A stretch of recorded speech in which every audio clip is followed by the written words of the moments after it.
Yo vengo de una asociación civil que, bueno, también hacemos periodismo, que se dedica a visibilizar a las mujeres y sobre todo las violaciones a derechos humanos que se cometen en contra de ellas. Entonces mi pregunta va más enfocada en qué pasa con las violaciones a derechos humanos que se cometen antes de que se formen o se conformen estos grupos, cuando ya están, si existe una violación a derechos humanos, no solo de los que integran estas guardias o estas policías comunitarias, sino de la sociedad en general, y bueno, cuál sería la vulnerabilidad que existe tanto adentro de ellos como al exterior de ellos, o sea, como las acciones que se cometen en contra de ellos también, porque ha pasado que de repente los desarticulan con una serie de violaciones a sus derechos humanos y los dejan en el desamparo total, ¿no? O sea, los obligan y las obligan a las mujeres a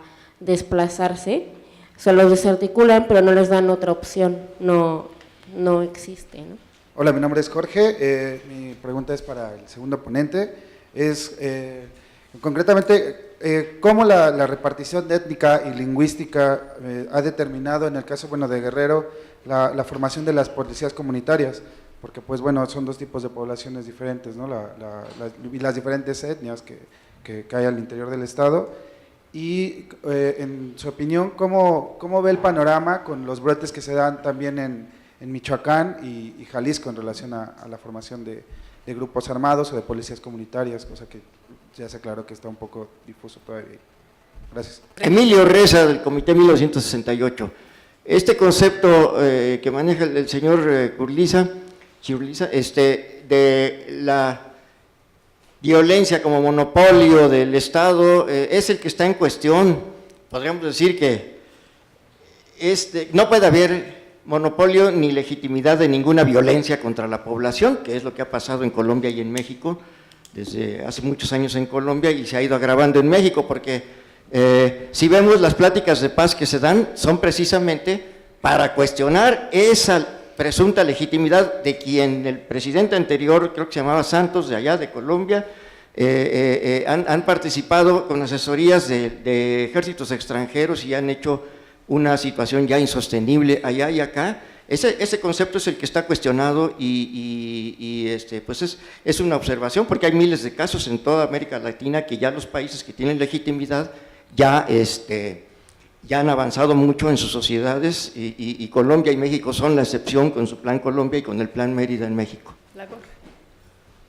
Soy Gerardo Espino, soy defensor de derechos humanos. En el último año he estado acompañando algunos procesos y visitando comunidades que están en lo que se llaman autodefensas o rondas comunitarias, y sinceramente me preocupan algunas de las cosas que escuché, ¿no? En algunos casos he visto que se inicia con lo que denomina el señor Mijangos como una autodefensa, y hasta un poco en ese sentido de la urgencia, y sí los retenes, y sí la falta de uniformes, pero con el proceso que se están dando, yo creo que ahí faltó el decir que hay etapas, y cuando en lo que usted ha denominado como autodefensas, de pronto puede ser el inicio de una buena ronda comunitaria, o tal vez también sea el proceso hacia una ronda comunitaria que se desvía hacia otro sentido, incluso el paramilitarismo. Existen casos en donde la intervención del Estado funcionó para empoderar a grupos de crimen organizado, para hacer placebos, como el caso de Urapicho en Michoacán, y también existe el caso en donde el Estado tuvo que poner sitios de un punto de control o un punto seguro dentro de las defensas, como en el caso del municipio de Los Reyes, que al principio, hace unos meses, eran sin uniformes, sin nada, ahora están uniformados y ahora están por el no uso de la violencia. Y en ese caso, también en este uso o no uso de la violencia, creo que también coincido, el problema de fondo tal vez no sea determinar quién debe tener la exclusividad en el uso de la fuerza, sino que habríamos de cuestionarnos si debe existir o no ese uso de la fuerza. Y dentro de muchas de estas zonas que se llaman ahora en autonomía también, o dentro de estas zonas en autodefensa, la violencia al interior es prácticamente invisible o se ve minimizada y está como al exterior, ¿no? El mismo secretario de gobierno de Michoacán ha dicho que Cherán, una zona que se le ha denominado en autodefensa, que tiene una ronda comunitaria, que se deshizo del sistema de partidos políticos. El mismo gobierno de Michoacán ha dicho que es la zona más segura de Michoacán. Entonces, y dentro de eso, dentro de la zona de Michoacán, dentro de esa zona de Cherán es donde no se permite la violencia entre particulares, por ejemplo, y no existe como tal una forma de violencia de parte de estas ahora nuevas autoridades comunales. Entonces sí, yo creo que sí tendríamos que repensar que si es el uso de la violencia como una exclusividad o como si es legítimo o es humano hablar del uso de la violencia. Gracias. Bueno, frente a la pregunta sobre qué pasa con las violaciones de los derechos humanos a las personas de las comunidades, ¿no? Dijiste tú, que fueron desplazadas. Es muy complejo, realmente. Creo que en Colombia los defensores de derechos humanos nos vemos constantemente amenazados.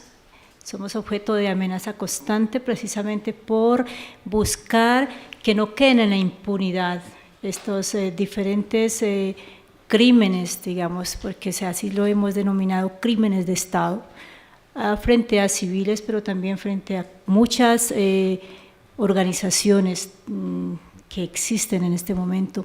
Si bien es cierto, han habido unos asomos institucionales de querer hacer una reparación, se quedan muy cortos, precisamente para la restitución, digamos, de esos derechos y para que estas violaciones no queden en la completa impunidad.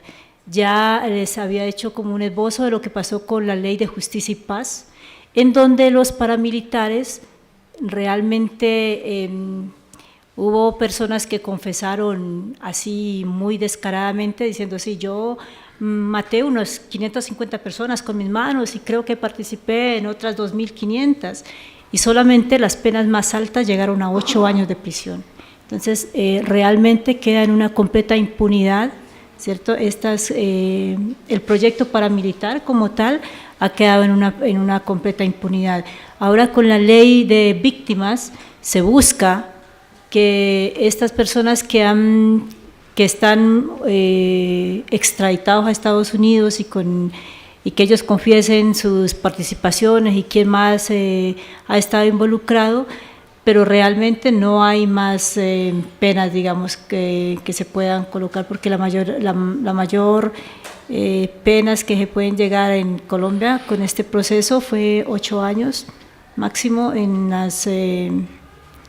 los crímenes confesados, digamos, ¿no? Entonces, claro, seguimos trabajando, esperamos y es lo que en este momento la sociedad tiene miedo con lo que pueda pasar también en el proyecto de reintegración de las FARC en este momento, también, porque somos conscientes también que han habido violaciones a los derechos humanos, mucho menores que los paramilitares, pero también los ha habido. Creo que es una constante, seguiremos trabajando hasta que, dicen nuestros indígenas en el Cauca, hasta que se oculte el sol. Pienso que es una tarea en quienes hemos decidido hacer este esfuerzo por que los derechos humanos en Colombia no queden impunes, tanto del Estado, porque en algún momento tiene que salir la verdad y tiene que haber algo que regularice, como dice Javier Curriza. Bueno, a ver, rápidamente esta cuestión de la etnicidad en la CRAC. Creo que no hubo tanta discusión al respecto porque los procesos que ya se venían dando, ¿no?, a partir de la formación del Consejo Guerrerense, ¿no?, de 500 años, pues ya había una plataforma bastante clara, ¿no?, de lo que se pretendía.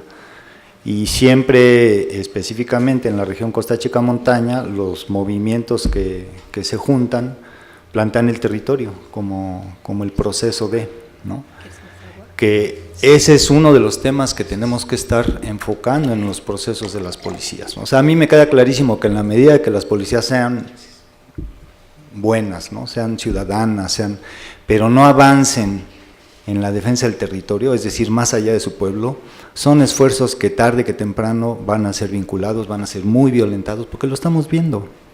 O sea, la única forma de garantizar que el proceso de la autoprotección sea, una vez que no tenemos un Estado que lo realice, pues es que las policías vayan incrementando su zona de tal forma, ¿no?, que, como decía el compañero, o sea, Cherán es uno de los puntos más seguros del Estado. Bueno, pues en Guerrero nosotros podemos andar a las 2 de la mañana en la parte de la montaña sin que pase nada, siempre y cuando no llueva, ¿no?, porque entonces ya se pone complicado el asunto, ¿no? Entonces la parte de la etnicidad creo que no, en este caso no ha generado una diferenciación, ¿no? Ha estado vinculada, y las partes concretas del reglamento sí se vinculan a las diferencias de cómo establece justicia un pueblo nahua o un pueblo mepa, pero hay bastante similitud, porque al final, como son procesos colectivos, no impera una idea de cómo se tiene que procurar justicia, y eso es una ventaja. Me doy cuenta que quizás debía haber sido más explícito en el uso de algunos términos. Cuando yo me refiero al monopolio del uso de la violencia, me refiero a un concepto básico de ciencia política que dice que en los estados la coacción legítima es aquella que provee el Estado. Eso no significa, obviamente, que esté validando alguna violencia indebida por parte del Estado. Pero quisiera aprovechar esa pregunta para agregar una afirmación más, y es que los estados latinoamericanos se han debatido siempre entre la unidad, ¿no?, y la diversidad. Decimos en todas nuestras constituciones que el Estado es unitario, pero que al mismo tiempo es plural. La verdad que no somos ni lo uno ni lo otro, ¿no? Somos estados bastante segmentados, en donde se expresan estas formas privadas del ejercicio de violencia. El Estado es crecientemente ineficaz para confrontar, por ejemplo, la criminalidad organizada, y tampoco somos plurales, porque no respetamos el derecho de autodeterminación de los pueblos originarios, porque no reconocemos las oportunidades que, como la policía comunitaria, nos presentan. Y el reto precisamente pasa por armonizar ambas cosas. Se trata, por un lado, de reconocer que no solamente por convenios internacionales, el convenio 169 de la Organización Internacional de Trabajo, la Declaración de Naciones Unidas sobre Derechos de Pueblos Indígenas, los pueblos originarios tienen derecho a administrar su propio sistema jurídico, sino pasar de esa afirmación a definir cuál es la relación entre eso y el Estado Nacional, ¿no? Y ahí está el reto, porque no hacerlo nos deja en una paradoja. Líricamente reconocemos, para tranquilidad de nuestras conciencias, que los pueblos originarios tienen esos derechos, pero no los ejercen porque no están debidamente regulados, debidamente legitimados. Y ese es un reto, creo que en todos nuestros países vamos a tener que enfrentar. En relación con un par de comentarios que hicieron los ponentes, me gustaría preguntarles si pudieran elaborar en relación con lo siguiente. Mencionaron que al Estado le vendría bien cooperar con los grupos de autodeterminación, le proveería legitimidad, en fin, pero ¿qué tanta voluntad o qué tanto le convendría a estos grupos vincularse con el Estado? Y en ese sentido me gustaría vincular esa pregunta con el señor Miguel, porque hizo un par de comentarios que me gustaría preguntarle si puede ahondar. Comentó que la CRAC, por ejemplo, o bueno, por si quizá entendí bien o no, tiene mejor relación con el gobierno municipal que con el gobierno del Estado. Y también mencionó que la respuesta del Estado es de alguna manera homogénea, ¿no?, y no se adecua a las diferencias entre los grupos y tal. Y mencionó ahí que quizá desarman a quienes quizá no deberían desarmar, en fin. Pudiera ahondar en relación con esos dos comentarios, quizá por qué hay mejor relación con el gobierno municipal que con el del Estado, y quizá preguntarle en su opinión cuál debiera ser la respuesta del Estado, porque de alguna manera pues la ley es general, es abstracta, se tiene que aplicar a todos, ¿no? En fin, gracias. Aquí en la misma fila. Hola, mi nombre es Nora Niño, soy colombiana, y pues la pregunta va para ti, Javier. Un poco, tengo mucha inquietud con esto que mencionas sobre la legitimidad, el monopolio legítimo del uso de la violencia, y sobre todo esto de si en Colombia, me pregunto, después de conocer todo el proceso de paramilitarismo y que a través de las versiones que han dado los jefes paramilitares, en los que se reconoce los vínculos a través de el pacto de San José de Ralito, donde son gobernadores, donde hay alcaldes y senadores de la República vinculados a todo lo que tú decías, a un proyecto de sociedad, porque realmente es un proyecto de sociedad lo que se plantea del paramilitarismo, están incluidos allí. Cuando a partir de precisamente esas versiones se descubre y se tiene en esta época más de 69 senadores, entre senadores y representantes del Congreso vinculados a procesos por parapolítica. Me pregunto mucho esto que tú mencionas sobre el tema de si lo que en Colombia se da es que no hay monopolio del Estado, ¿no? Frente a la violencia. Yo me diría, sin ser politóloga y todo esto, es que lo que se ve a través de lo que se descubre en las versiones libres de los paramilitares es que precisamente el Estado está muy vinculado con todo el crecimiento. Bueno, de hecho las Convivir, la firma por la legalización de las Convivir la hace Álvaro Uribe en su calidad de gobernador de Antioquia. Entonces hay todo un proceso en el que el Estado ha estado vinculado en esta creación y en los procesos que se han dado y en las luchas armadas que se dieron por parte de los paramilitares. Entonces me genera mucho ruido este planteamiento que usted hace. Gracias. Bueno, buenas noches, mi nombre es Álvaro y Elizabeth, pues te presentas con un currículum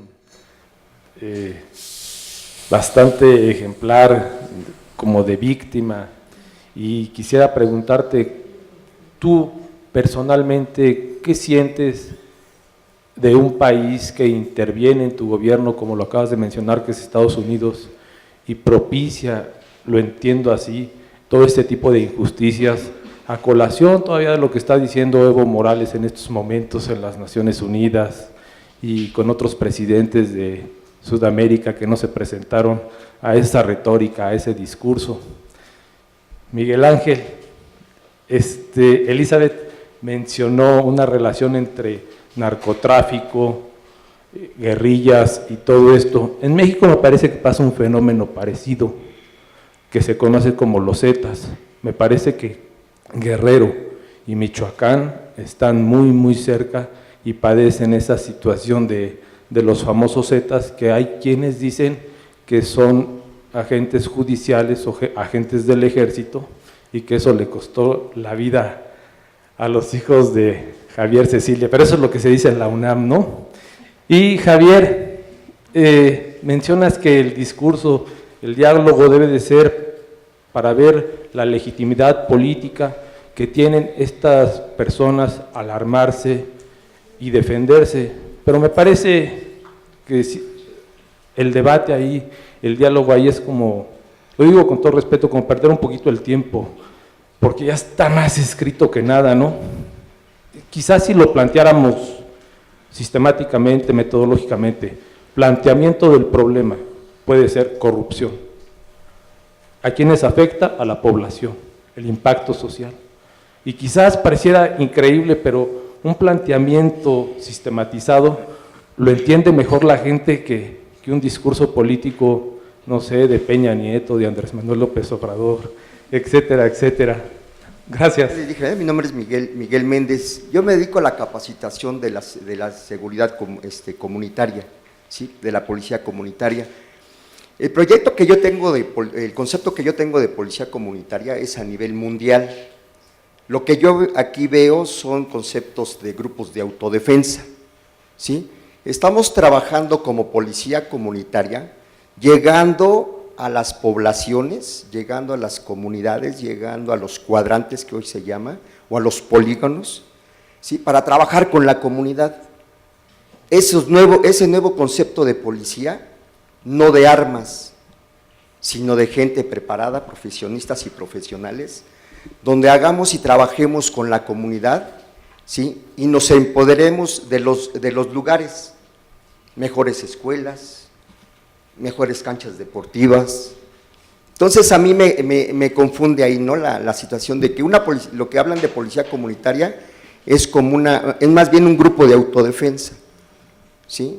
El proyecto que se tiene ahorita de las nuevas policías comunitarias es llegar a la población, es trabajar con la población.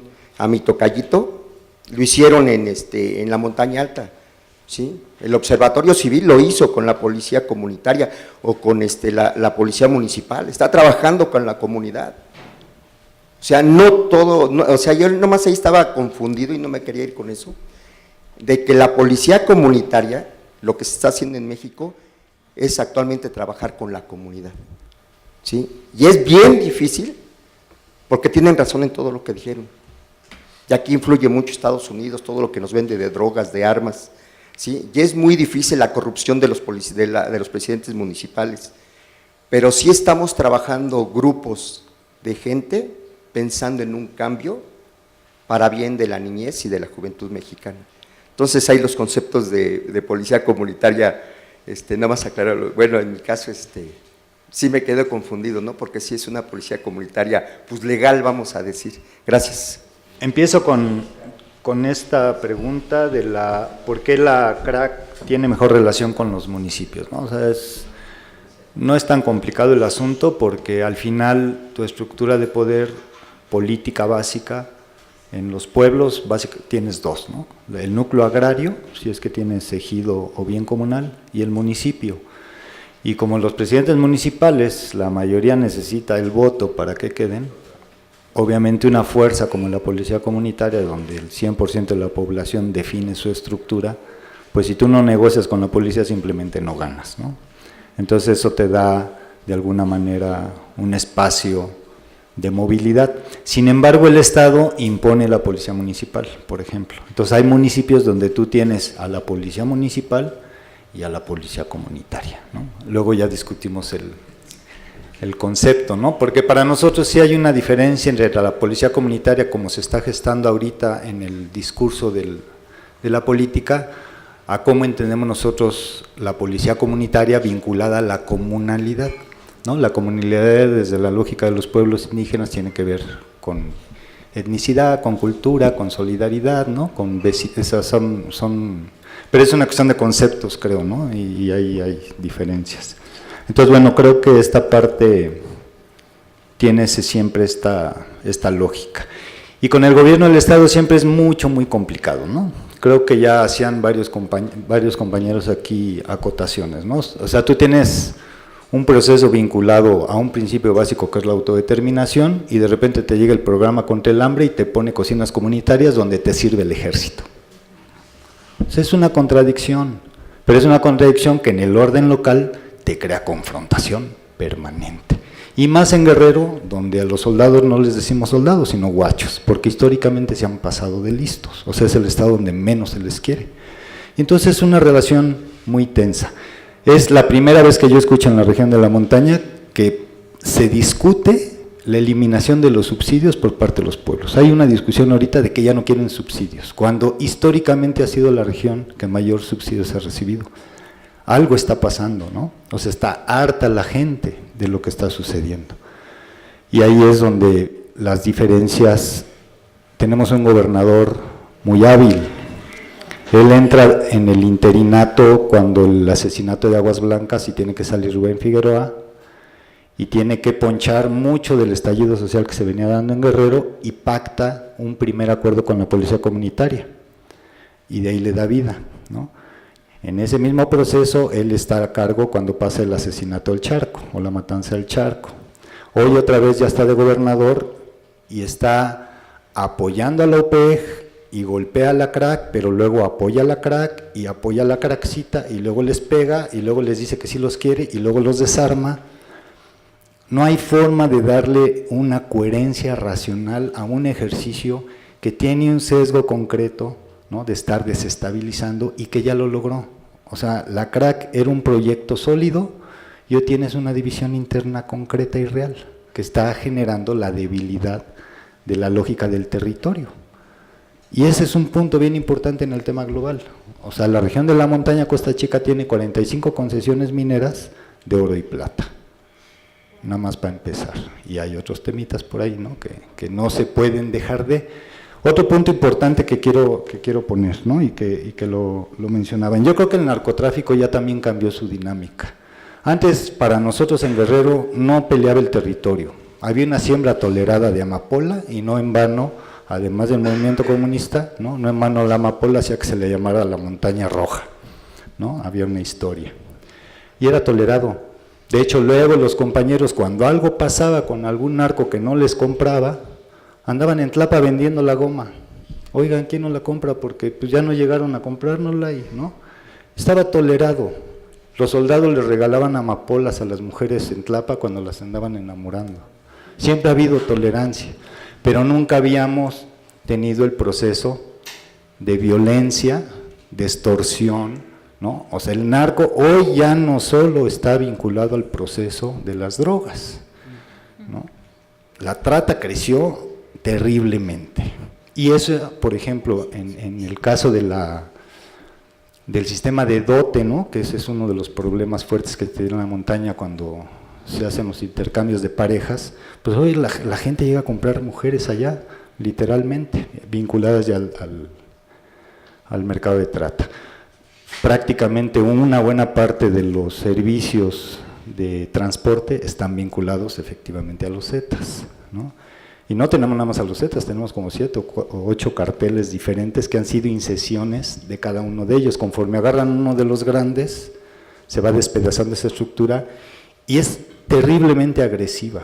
Entre más narcos grandes agarran, el narco que sigue es más bruto y más criminal y lo agarran, y el que sigue es peor. Y luego, por ejemplo, en alguna región del norte de Guerrero, donde yo trabajo con otro, en una comunidad que tiene un proyecto minero, pues ahí el que está dominando la plaza no tiene más de 25 años. Y él te puede matar simplemente porque ocupas el estacionamiento de su coche, porque dice que es de él, porque ahí le gusta ponerlo, así. Entonces sí hay una distorsión del fenómeno, ¿no? Que ya no tiene que ver solo con el poder de lo que implicaba el negocio del narco. Ahora extorsionan hasta la gente que vende los domingos, que baja con sus 4 litros de tomatitos y lo extorsionan. Y entonces sí hay una nueva dinámica que es abierta y clara, porque todos sabemos dónde viven, dónde están, cómo se llaman, y no los agarran. Entonces ahí regreso al tema, ¿cómo establecemos la relación Estado-Pueblo con esos niveles de desconfianza? ¿No? Es realmente muy complicado.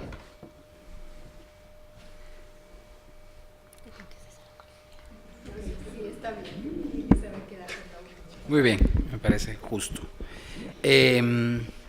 Bueno, primero la excelente pregunta sobre qué tanto le conviene a las organizaciones de policía comunitaria articularse con el Estado. Solamente quiero completar a lo que ya he dicho, que ese es precisamente el problema más grande, especialmente cuando estamos en contextos en los que la relación entre el Estado Nacional y las policías comunitarias es ambigua, por decirlo amablemente. Especialmente en América Central y muy especialmente en Guatemala, las experiencias de policía comunitaria que se han articulado alrededor de comunidades indígenas han tenido precisamente ese problema: a mayor acercamiento al Estado, menor legitimidad frente a su propia comunidad.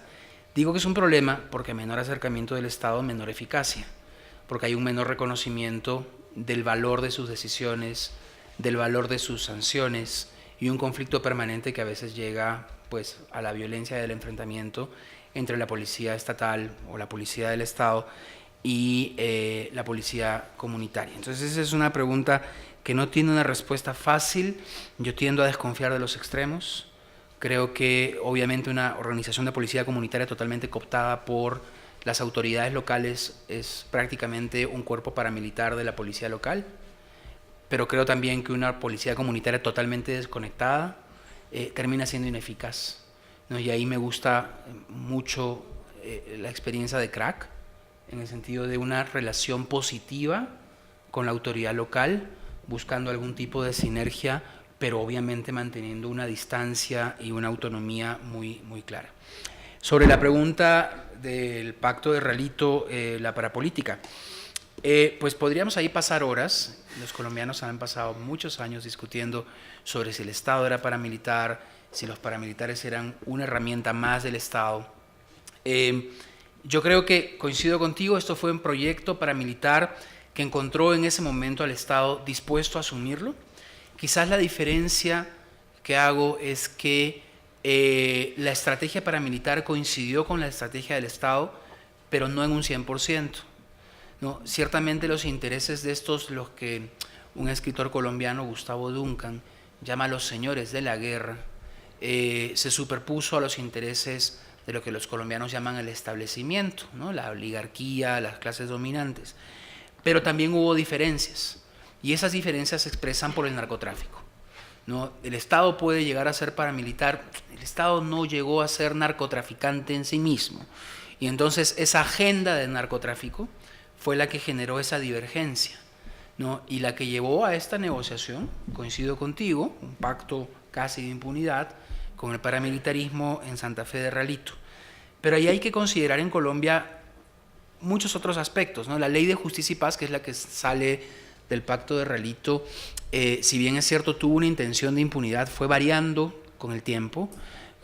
Tú sabes, la Corte Constitucional la acotó, las organizaciones de derechos humanos se sumaron para que la ley pudiera servir y se valieron también de esa ley. Hay más de 300.000 víctimas registradas, en una ley que tiene muchos peros, pero que ha abierto una agenda y que ha seguido con la ley de víctimas, también con muchos peros, pero creo que en Colombia se ha avanzado muchísimo en el poner a las víctimas en el debate. Todavía falta mucho, pero esa es un poquito quizás la diferencia más de matiz que haría.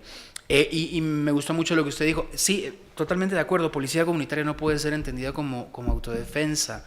La policía comunitaria va mucho más allá. Nosotros teníamos una investigación en Haití, por ejemplo, en donde el colapso del Estado es total, no hay manera de brindar seguridad, y las únicas opciones disponibles es una policía comunitaria urbana. No, urbana, en Puerto Príncipe, en la capital, después del terremoto del 2010, fue lo único que funcionó, ¿no? Y de igual manera, la estrategia de enfrentar a las mafias en las favelas de Río de Janeiro usó policía comunitaria, que fue eminentemente urbana. Entonces es muy importante la acotación que hace usted, es un término que trasciende y que nunca debe ser confundido con expresiones de, digamos, autodefensa armada que reaccionan a algo, ¿no? Esto es una policía, la policía comunitaria debería aspirar a ser un ente permanente, ¿no? Que acompaña al Estado en su autonomía, en la conquista de esa legitimidad. Un poco, digamos, toca unas fibras muy precisas, Álvaro, porque la pregunta que es como tan personal, en donde me pones aquí frente a todos en ese estamento de víctima, siempre causa me mueve muchas cosas internas, ¿no? Claro, el haber sido víctima y revictimizada por grupos de extrema derecha en sus inicios, como fueron el MAX y la Falange, pero últimamente por las Águilas Negras, que he dicho que son paramilitares y que las presentan ahora como BACRIM, deja digamos, un espectro en el accionar como activista de derechos humanos, digamos, me da mucha más fuerza para seguir adelante, ¿no? Pienso que nosotros no podemos desfallecer en la lucha que hemos puesto. Digamos, hay una jurisprudencia con la ley de víctimas que, si bien es cierto, tiene muchas falencias, también hay algunas luces que nos dan a muchas víctimas de buscar que lo que ha pasado no quede en la impunidad. Buscamos mucho la verdad, la justicia y la reparación como pilares fundamentales para que realmente pueda haber un proyecto digamos, de sanación. Creo que todas las que hemos sido víctimas sufrimos muchísimas pérdidas, ¿cierto? No solamente físicas, emocionales, psicológicas, pero también en ese tejido social que se me pasó de pronto por alto haber mencionado que el proyecto paramilitar en Colombia lo que buscó también fue romper el tejido social, y que eso es lo que nosotros hacemos en las comunidades también, no permitir, y en este momento estamos en un acto de resistencia para no permitir que esos lazos, que esos vínculos que tenemos de tejido social se rompan completamente. Quizás eso es lo que ha hecho que Colombia, a pesar de más de 70 años de violencia, con un proyecto, porque yo sí digo que es un proyecto de Estado, sea, el paramilitarismo no es cuento, el paramilitarismo es un proyecto de Estado, ¿sí?, auspiciado por Estados Unidos en un proyecto económico que va arrasando lo que tienen los territorios que tienen nuestros países andinos. O sea, la gran riqueza económica y mineral que tienen nuestros países andinos, porque no es, yo lo digo aquí, no es un proyecto aislado, que solamente los países latinoamericanos y los países andinos ricos en grandes fuentes de yacimientos de agua y de minerales, hoy estén en un proyecto minero completamente todos, desde el norte hasta el sur. Estamos involucrados en un proyecto minero. Hoy Colombia nos vemos abocados a la gran locomotora minera, ¿sí? Entonces no es un cuento, es una estrategia, y frente a esa estrategia nosotros seguiremos luchando. Sabemos que tenemos que morir muchos más, pero seguimos resistiendo y no vamos a permitir que nuestros pueblos, como pueblos hermanos y latinoamericanos, nos vamos a despedazar. Yo creo que es la única opción que nosotros tenemos, y es fortalecer los lazos de afectos y de solidaridades.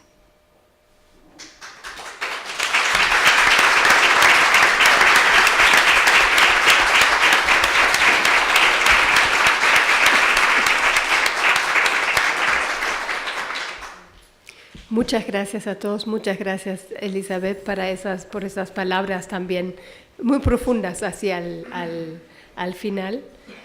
No quiero añadir nada así de contenido. Yo quiero agradecer a todos ustedes por haber llegado, a la gente aquí en la mesa también por haber llegado, por haber hecho el viaje para participar aquí con nosotros. Y quiero también así anunciar la próxima vez. Vamos a tener todavía un Jurfix este año a finales de octubre. Y en vamos a tocar un tema que ya ha sido mencionado aquí, y va a ser el tema de la extorsión como un fenómeno social. Para ese tema estamos contando con Marco Lara Clark, que ha hecho un libro sobre el tema aquí en México, y con un invitado de Brasil, Ignacio Cano, que ha descrito el tema de extorsión desde las milicias en Río de Janeiro.